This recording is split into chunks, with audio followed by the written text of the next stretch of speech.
Hey, it's good to see you.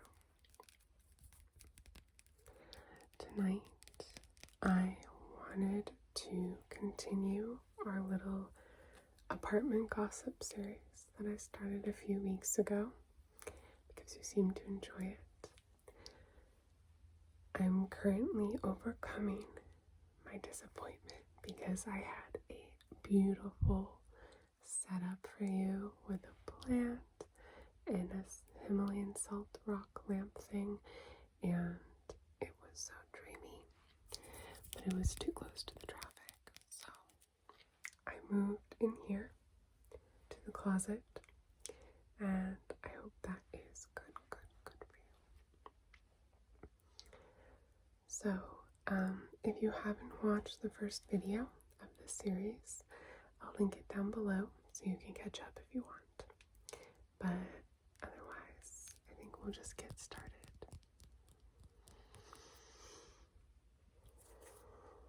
So,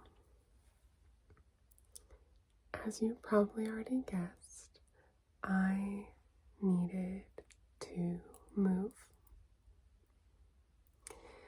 And that is what I set out to do.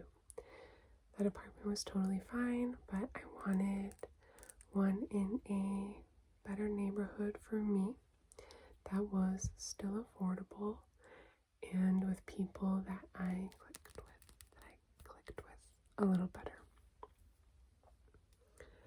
So, what's a girl to do? She went on Craigslist. Yeah.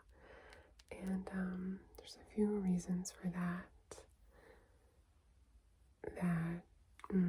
I won't get into, but basically it can be difficult for an expat or a foreigner to directly lease an apartment in Buenos Aires.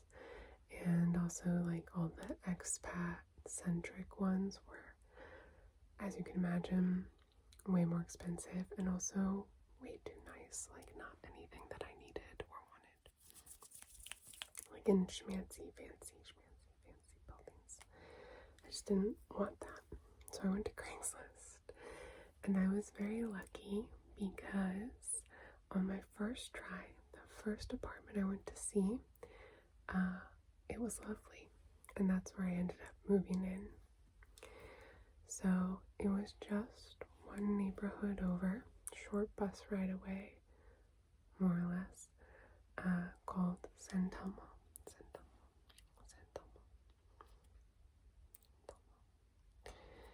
which is a neighborhood I've always loved. It is where the rich historically lived, and then I want to say there was a big flu or fever that came and made a lot of people sick, so the rich people moved to a different neighborhood called Recoleta. So San Telmo became abandoned, and all the facades of the buildings are gorgeous, so gorgeous, but a little bit in a state of disrepair from negligence over the years. So it has this very, like, charming, elegant, but sort of like mysterious quality to it, something like that. And I've always really liked it. So that's where the apartment was. And the people who lived in the apartment that I was going to be subletting from were a couple. I'm gonna make up names for them. There was an Argentine guy named, we'll say, Manu, and his European girlfriend, we'll say her name is Heidi. Sure, Manu and Heidi. So they were a couple of two living in one bedroom, and there was a free bedroom. So I went over to look at the place. They were very cool, and the place was gorgeous, and we had some things in common. Like, after I saw it, we just kind of stood around in the kitchen a bit, talking about photography, lo-fi, like analog cameras, like the Holga and things like that. So I just had a very good feeling about it. And I was right to have a very good feeling about it. Everything's always in flux, of course, but we really did hit it off. And there was a lot that I liked about them. So I liked them, they liked me, I moved in, great. At the time, I was, growing closer to my boyfriend who became my partner. And he ended up moving in with me. Kind of informally, but everyone was chill with it. And he wasn't around much either. He was there a lot of the time, but he didn't really shower there. He would shower at home. But he would spend the night and we all got along, so it was totally fine. The place was gorgeous. Again, not in this fancy schmancy way, but in this really thoughtfully done, luxurious kind of way. But affordable. It was just an old building. We're on the top floor. The kitchen had huge windows. Really tall, mature plants that the owners had. The owner was I think a literature professor, so very cool. And she was teaching in a different country, which is why she was renting it. And so there were 2 bedrooms with huge wooden doors, huge transoms above them that let the light in little colorful squares and triangles through the stained glass. And really fun artwork that the literature professor had picked out and kind of curated for herself over the years. And each bedroom had a little balcony looking out onto the street. And in my room, there were wall-to-wall, floor-to-ceiling bookshelves filled with all kinds of books. And so if you know me, you know how I felt about that. So it was amazing. Great plants, great art, tons of books, spacious little balconies. It wasn't fancy, but it was really amazing. And I felt very, very lucky to be there. And so in the beginning, we would hang out with Manu and Heidi and play drinking games and have dance parties with us and our friends, and we had a lot of fun with them. We weren't super close, but we would throw parties together. And actually, now that I'm thinking about parties, maybe I'll tell you about this one party where something happened. Yeah, I will. So, Manu was a really gentle guy, super nice, super loyal, and a great friend. He also had a rough side to him. He had grown up being trained to box in a pretty tough neighborhood, and so, his friends who would come to parties were just a little rougher around the edges, you could kind of tell. But all his friends who came to the parties were actually great. The issue arose with a boyfriend of one of my friends. And actually, if you listen to the previous video, it's that girl and her boyfriend. All this to say, there was a party. They came, and the guest, I think he placed his water glass glass somewhere, or his drinking glass somewhere.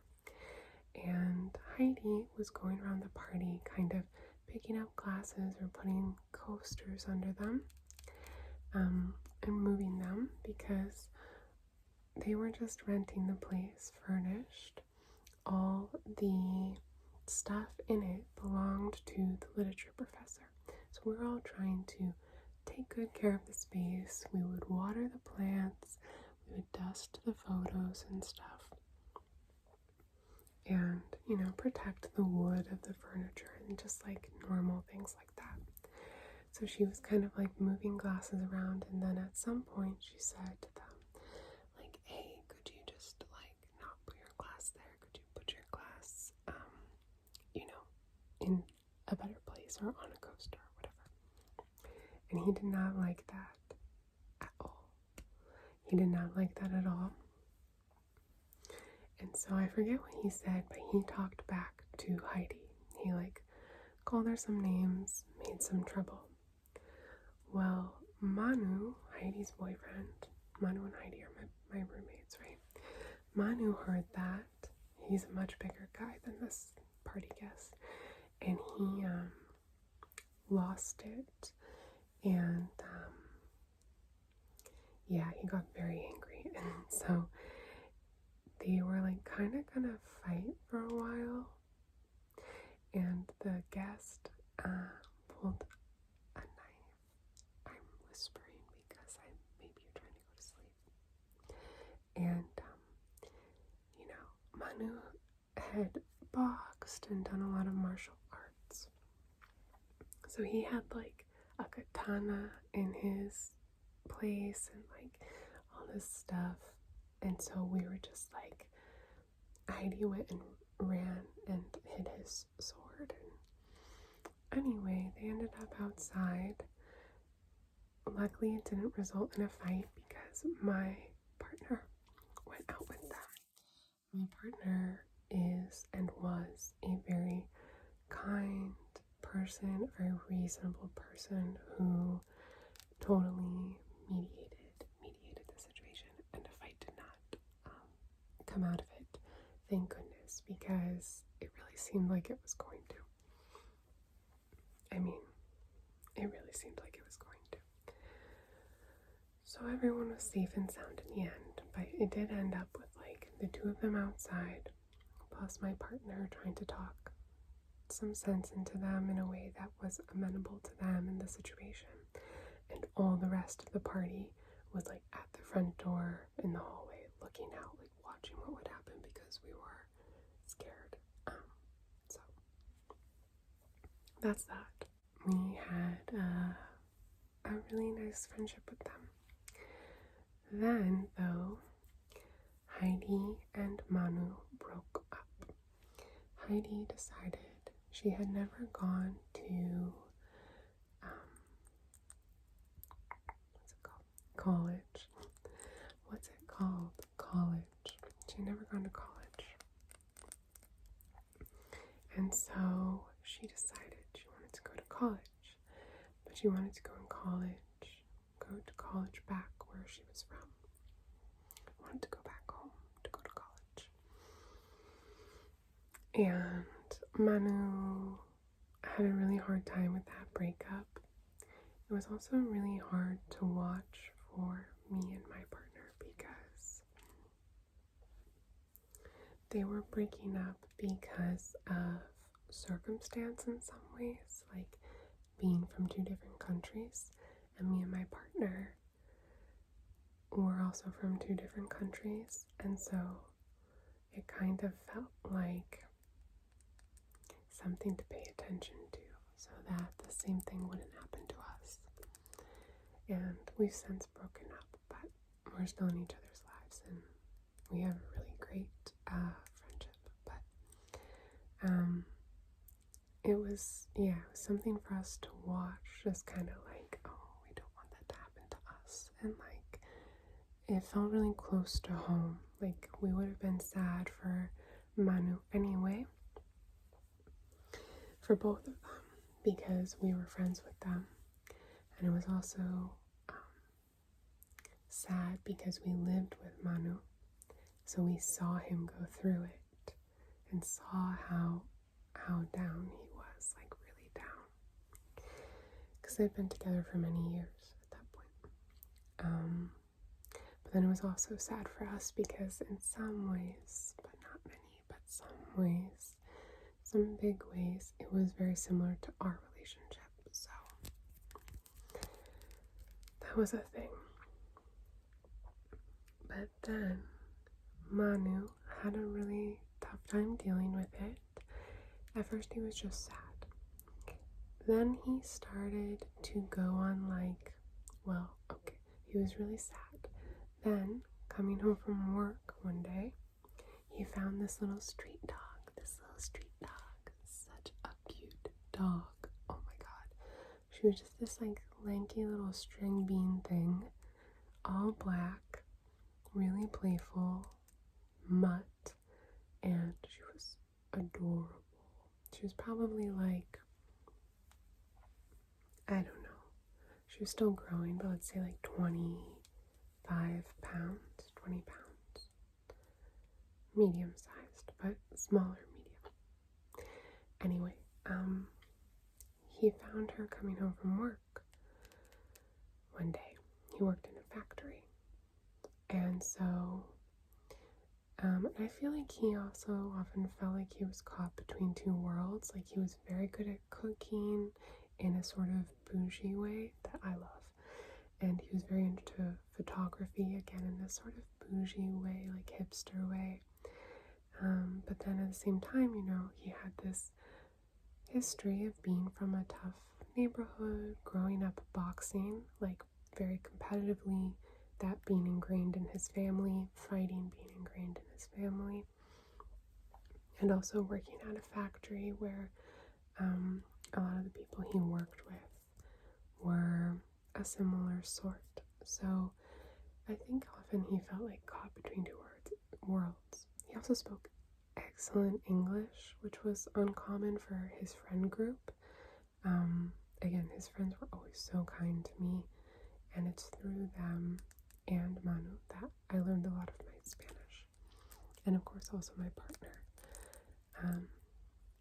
All this to say, Manu was kind of caught between two worlds in my eyes. So anyway, coming home from his factory job one day, he found this little puppy, and he fed it some scraps, and it followed him home.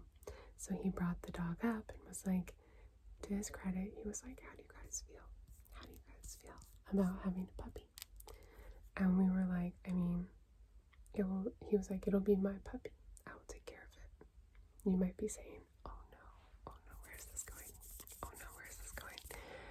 But he was like, I'll take care of it, but like, is it okay? And we're like, yes. We both loved dogs. This dog was the cutest thing ever. So we said yes. And at first it was great. But then, to cope with his sadness, he started going on all-night benders. Like, wouldn't come home. Because Argentines stay out late, It's a skill that I have not mastered, never mastered. Even when I was there, I would try. But I would sometimes, end up falling asleep at a party. Like, I would be trying so hard to stay up, but could not. Anyway, Argentines stay up late, yeah, typically. But this isn't like, oh, he came home at 4. It would be like, he would leave and not come home for like more than 24 hours. And I think some substances were involved probably, and it just started happening more and more and more. Well, he stopped taking care of the dog, like, entirely. So we would feed it, but he wasn't around to walk it. We would walk it some, but couldn't walk it a lot. It hadn't been vaccinated. It hadn't been vaccinated in the way it needed to. And also, yeah, he had said it was his responsibility. So a few times, like, the dog made a mess in the home on tile, but we would like wait for Manu to pick it up, and you know, he would in the beginning, but then as he started staying away from home longer and longer and longer, sometimes like 48 hours or more, it just became a really difficult living situation. Like, we got saddled with this dog, and yeah, our roommate wasn't being responsible for it at all. So I'm not really sure how that situation would have resolved itself on its own. Like, maybe we would have found our way back to our friendship, or like to a better vibe, if you will. We did approach him about it once or twice, but he was very unreceptive. I think because he didn't like being told what to do, but also he was just really sad. He was just really sad. So he was not receptive. So my partner and I had a lot to think about, like whether we wanted to stay there or not. But before we could make a decision about that, the literature professor decided to move home. After many years, she decided to move home from her job overseas. She was Argentine and her girlfriend was Spanish. And so they decided to move back. And so we, as the renters, were kind of being like kicked out anyway. Because at the end of the semester, they were going to come back. So that's how that apartment came to an end. It was such a beautiful place. I have a lot of really beautiful memories from it. But at the end, it kind of like dissolved. Everything's always changing, and so that's no surprise. But yeah. Yeah. But my ex-partner is still in touch with Manu, which is really nice. I wanted to be, but like wasn't for a bit. And then he kind of tried to reconnect with me, but I no longer use Facebook at all. So we haven't really been in touch, but we're on better terms now.